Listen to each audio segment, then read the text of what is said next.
How's it going, everybody, and welcome back to some more Link to the Past.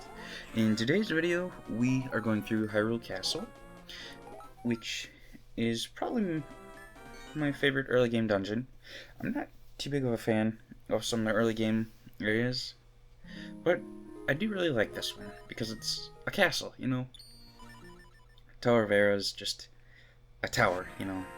All that you get from there is the Moon Pearl, but I think from this point of the game, things do get quite a bit more interesting, which is pretty cool. We do have one pit stop to make, though, and that is just to get the Master Sword in the Lost Woods, so that is going to be our first stop. And then there's one medallion, I believe, we get this video, which I think we'll get after the Master Sword, if I'm not mistaken. I think that's when I grabbed it. Filmed this video, I think, before my birthday, I want to say, but I'm working on other videos in the meantime, so thought today would be a good time to go through the video. Currently, I think, just past Hyrule Castle. I haven't really done any other videos since this time, but we're getting there. I do have to play through Four Swords again, because there was an issue with that, and unfortunately, I think I must have done something with the save state. Saved over it, perhaps, and that caused a bit of an issue, and I lost all the Four Swords stuff, but this was way back.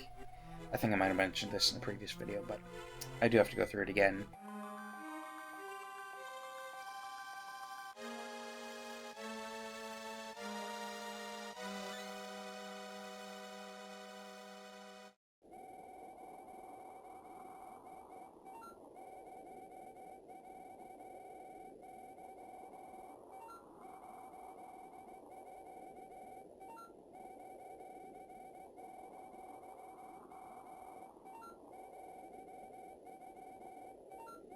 Alright, so cool thing about the Master Sword is that it'll actually do double the damage of our normal sword, so instead of doing 1 tick of damage, we're going to do 2 ticks of damage, which is very exciting.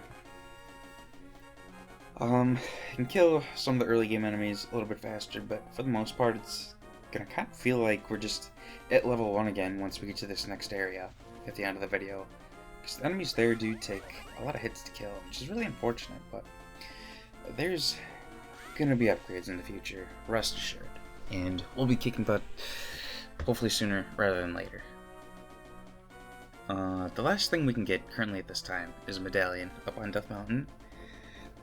It's pretty useful for clearing of rooms, and I think those guys are part of the main like trade sequence of this game, which we'll get into that later. Heart piece there, I don't think I can get that now. Might have to go up from the mountain to get there. We'll see later.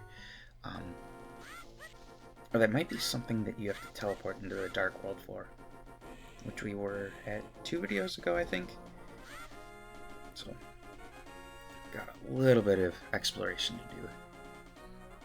And if I'm not mistaken, in this game, I think you have to go to the Dark Palace first, which is going to be our first Dark World dungeon. It's actually pretty challenging, honestly. For this game, I don't really think that there's any easy dungeons in the second half compared to like newer Zelda games, which kind of just, they're pretty easy, like overall, I would say. A Link Between Worlds is like that special exception where the dungeons are pretty easy, but at the same time it's still a lot of fun. Which, speaking of, while I make my way up to the medallion, I do want to talk about A Link Between Worlds, because I've been thinking about it for a while. I think I've mentioned it in this playthrough. Another Zelda playthrough recently that I've done. I mentioned it in whichever the last one that I did a Let's Play of. Maybe it was Majora's Mask, I'm not sure. But I do want to get back into that game, because my first playthrough of it, I was using the streaming software, and I used the streaming software with Agahnim of Time too, but that was the first, Let's Play on the channel, so I'm going to keep that one as is. Maybe I'll do Master Quest at some point next year. We'll see. Just kind of depends on how long this game takes me, and kind of whatever comes after, because I do want to do A Link Between Worlds, like a redo of that playthrough, because I wasn't really happy with the way the first one came out. Same with the Link's Awakening remake for the Switch. I wasn't super happy with that one, but at the same time, I don't think I could do much better with that game. I wasn't really feeling it, you know? I don't think that's a game that I really like have a whole lot to say about. Like, there's some Zelda games which I could talk about, you know? I'll have something to talk about for the video, but in certain cases, there's just, I don't know, it feels like I can't really get anything out of that game. It entertains me, but I don't know. But here's the Ether Medallion, and like I said, this is a game clearing, or a room clearing sort of magic. And the reason I save and quit here is because it'll get us back to our house quicker, so well, you can use it to get to your house or the sanctuary, whichever you want to go to, and it'll get us there faster. And that's a cool little thing that could be useful for 4 swords. As I was saying, the Ether Medallion, that is very useful for freezing enemies. And when you freeze them, you get free hits on them. So whenever there's rooms with lots of enemies, you can just freeze them up, and you're golden. And so here we found the little priest who is knocked on his back and for some reason disappears. I don't know why that is. It's very strange and spooky, but either way, we have a mission to do. We've got a job to do. Gotta make our way to Hyrule Castle. And another thing that I was gonna say, something about 4 swords. Oh yeah, now that I have the 3DS capture card, like the actual good one, not just streaming, I could potentially do 4 Swords Anniversary Edition, which we'll see. Only problem is that's on my normal 3DS, so I don't know how I would get that over to the capture card 3DS, which is the non-modded one, because I don't have really any plans to send that in anytime soon for capture card. Like, you know, you're making money from the channel, but not that much money, you know. So we'll have to see on that one. I think I would probably rather do A Link Between Worlds first. And I think for that one I'm just gonna stick with a normal playthrough, just because I don't really want to. If I were to do hero mode, I feel like I would struggle a lot more, whereas the normal mode, yeah, it's easy, but also it's more relaxed, you know? You can just take your time, do what you want to do, and this time I want to do the playthrough a bit better than I did last time, so we'll see how that goes. And we're going to make our way into Hyrule Castle. I believe I take a wrong turn, or head the wrong way first, but that's alright.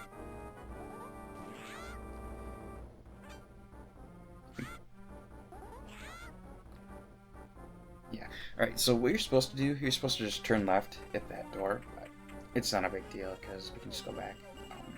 I think you can, if you really want to, go up to the top, and you can push that little thingamajig out of the way. I don't know if it's a chair or what it is, but you can push that out of the way, and you can head back down to the basement, in case you missed those chests down there, which I forget how I got there. Was that from, like, one of the courtyards or something?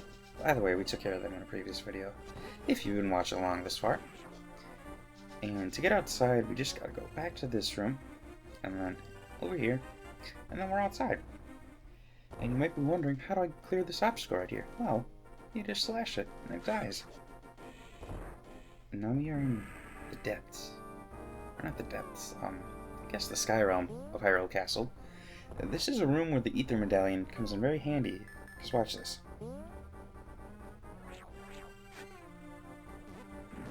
And there you go.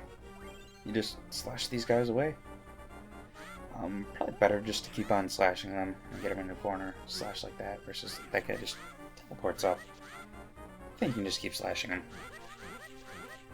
So I would say you probably want to have a magic potion or something on you here that can replenish magic, just in case you're struggling with some of these enemies. Like, I didn't really want to risk it with this room, so I just froze everything over, and then you can just get free slashes in that way.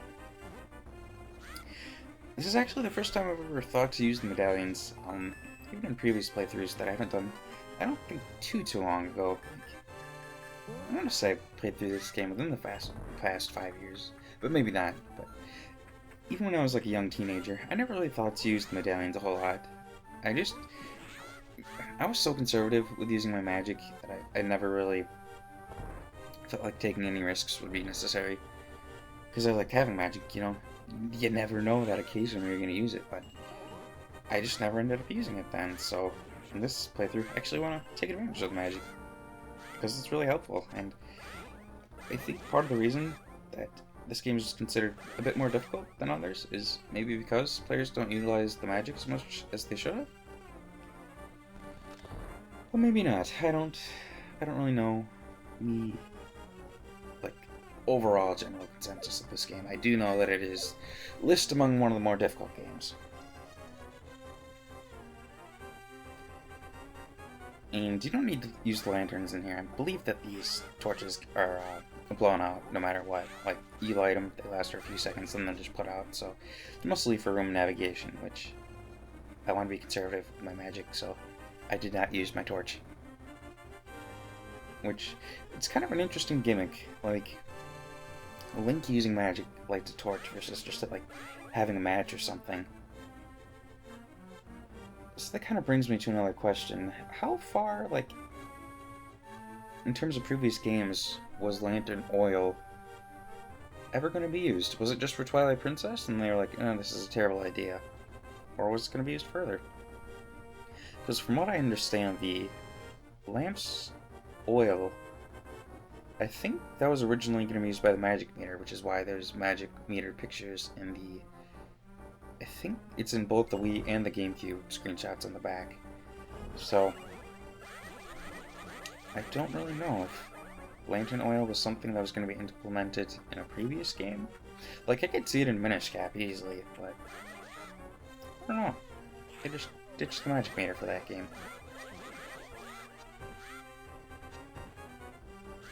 I don't know what that guy's doing.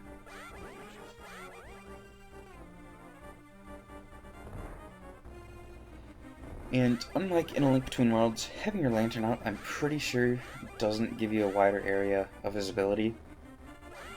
Only way to do that is to light the torches. Which is pretty, I don't know. I guess I don't really have a general feeling on that. It's a little annoying, but at the same time, they do put the torches there to give you some light so you don't have to navigate darkness, so... You know, I'm fine not lighting anything. And I didn't even know that guy would have a key when I slashed him.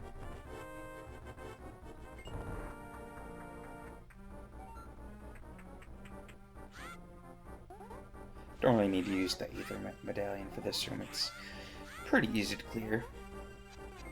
And we got some cover in this room, which is nice.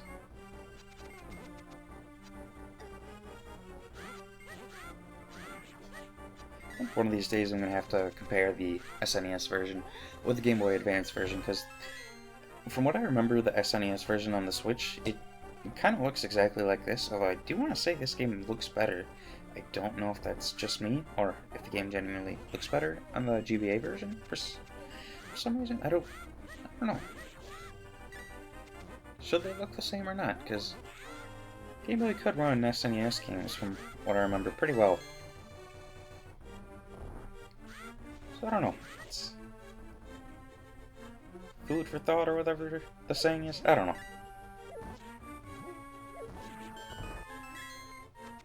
It's probably a good idea to save some of these pots in here.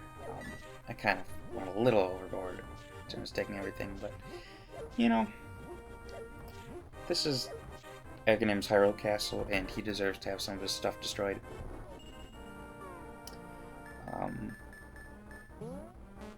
I'm surprised that I didn't have enough magic for that room. It must have just been like a sliver... Oh, I guess I did have enough. Must have been because I was in the doorway. Either way, you don't need to kill any of the enemies in this room. There's no keys or anything that you need. It's just for, like, defense, I suppose. Aghanim's really just trying to block us off from getting to the top to stop the ritual, or whatever he calls it. So I guess that's the reason for the pots in this room, just for stocking up for that room maybe, and for Agahnim. Although there doesn't seem like there's too many hearts in here. Maybe 2 or 3 total. Either way, we can then make our way on upstairs, and I believe we're getting close to the end. I think there's just this floor, and then I think we're good. I can use spin attacks to take these guys out. It's a bit slower, but it does get the job done eventually. And then for the arrow guys, you can use your magic boomerang. Try to throw it out, stun them if you want to. Otherwise, you can just tank the hits. I mean, that's kind of what counters do best, because I don't know, I'm just not super fond of dodging unless I absolutely have to. Like in Kingdom Hearts, you do have to kind of dodge a bit frequently on the higher difficulties, which I don't always play too often. Every once in a while, I enjoy them, but for the most part, I enjoy the beginner modes. Sort of like how I don't really play much hero mode on this channel. Although I think I did do Twilight Princess hero mode, but that was kind of a one-time thing. It's just, challenges aren't super exciting for me. I prefer to be the OP please nerf guy.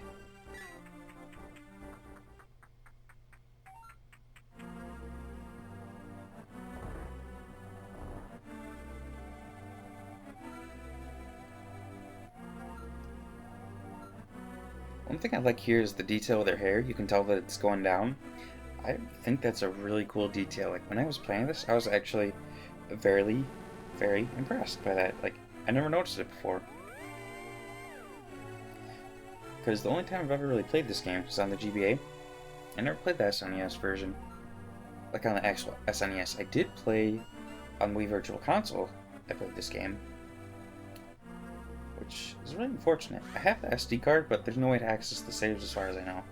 Which really sucks, but who knows, maybe someday someone will figure out a way to access all that. Here's Agahnim. Pretty self-explanatory boss fight. Just gotta knock his little magical orbs back at him. I believe the term is called Dead Man's Volleyball. If you see his little 4 circle spinny things, just get out of the way. But if you see the balls, you whack them. That sounded a little sus, but I'll just ignore that comment. That attack does a lot of damage, so make sure you stand in the corners of the room. And that's pretty much the entire boss fight. He does not add anything new at this time. It's just the game of volleyball, Dead Man's Volleyball.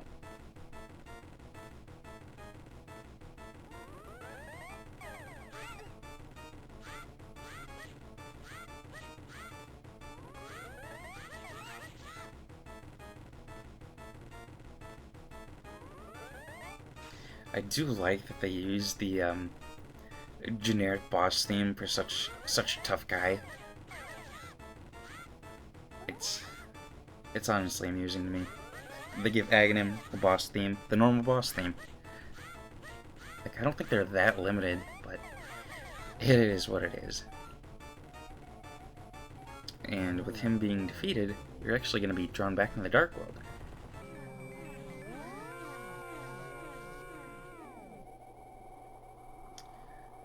So a couple things I'll say while Sahasrara is giving narration. Enemies here are quite a bit more difficult, so you're going to want to stack up on potions, fairies, all the good stuff. If you want to go back to the light world, you just use the mirror. If you end up in an obstacle, just move until there's free space to teleport back, and then you're good. There's also locations around Hyrule in which you can get back. They're kind of scattered throughout, though. I'll kind of get more into this in the next video, but I think with that, after this dialogue's done, I'm just gonna finish off the commentary. Next video will probably be either late this week or next week, so I want to thank you guys all for watching, and I hope you have a good rest of your day. Thank you.